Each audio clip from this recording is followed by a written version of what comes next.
I was awakened by this spirit that zoomed right over from my feet, right over the top of me, and hovered on the left side of my bed at my shoulders. It was sort of a glowing, misty cloud is the best way to describe it. And out of the light a voice said to me, "Fear not. Sometimes God has to take the best flower in the garden." 32 degrees below zero, the middle of the night, and they just sat on the side of the road with no place to run, no lights in the distance, and realized they were probably going to freeze to death.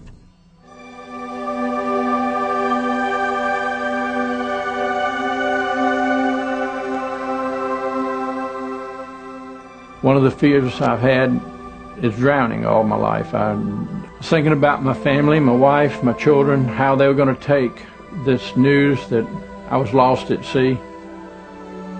I was crying and she was crying. We were both really scared. And to try to keep ourselves from going too crazy or from freaking out, we started praying. And we started singing praise songs.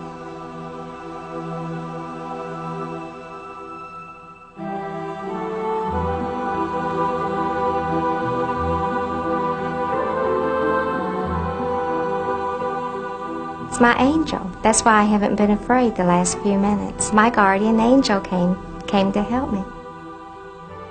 They are endless. These stories of unexplained rescues, of spiritual beings that appear in times of need, of heroes that offer their aid, then mysteriously disappear. These miracle happenings are part of every culture on the earth, in every recorded span of history. In fact, it's likely that you have such a story hanging out there somewhere in your memory. Something strange and unexplainable happened, from an intuition that came at just the right moment, to a strange coincidence that changed the path of your life, to a stunning miracle. Something happened. You know it happened. But how? Why?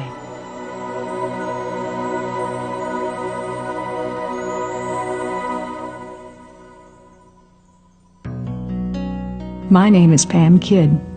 A regular name, a regular person.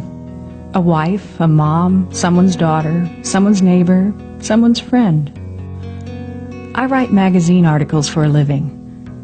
One day I told my editor about an unusual thing that had happened to me, which I believed to be an angelic encounter. It led to a research assignment in which I spoke to many people who claimed to have had an experience with an angel. My story begins as a mystery of sorts, an event that took place the night my father died. 3 years passed before this mystery, this unexplained happening, was finally solved. When the solution came, it completely changed my understanding of things seen, as well as things that we cannot see in this strange and wonderful world. This is my story. In it, you'll probably discover a story of your own. My husband David first heard the news over the telephone from a coroner in the town where my father died. Within hours, we were at my parents' home in Chattanooga, Tennessee. We were literally numb with grief. After hours of sitting with my mother, there was nothing else left to do but go to bed. Exhausted, both David and I fell into a deep sleep. During the night, I awoke with a start. Someone was in the room. I was sure of it. I was frightened, but as quietly as I could, I turned my head toward the place where I knew the intruder was standing. I could see nothing but darkness. Yet I noticed something. I smelled flowers. Wonderful flowers, heavy with the sweetness of roses. And then the presence was gone. I slipped out of bed, went to my mother's room, and told her what had happened. She wanted to discover the source of the visitor with the flowers just as much as I did. We searched every room in the house. Nowhere could we find even a hint of the smell of flowers. For some unexplainable reason, through the next difficult days, I was surrounded with a strange sense of peace. Somehow the visitor with the flowers had brought me a very clear message. I was not alone. I thought of the incident often over the next years, wondering, but still no explanation came. Then, out of the blue, an old Mexican man who served as our guide as we visited Mexico City was sharing the history of an ornate angel figure we had just admired inside a church.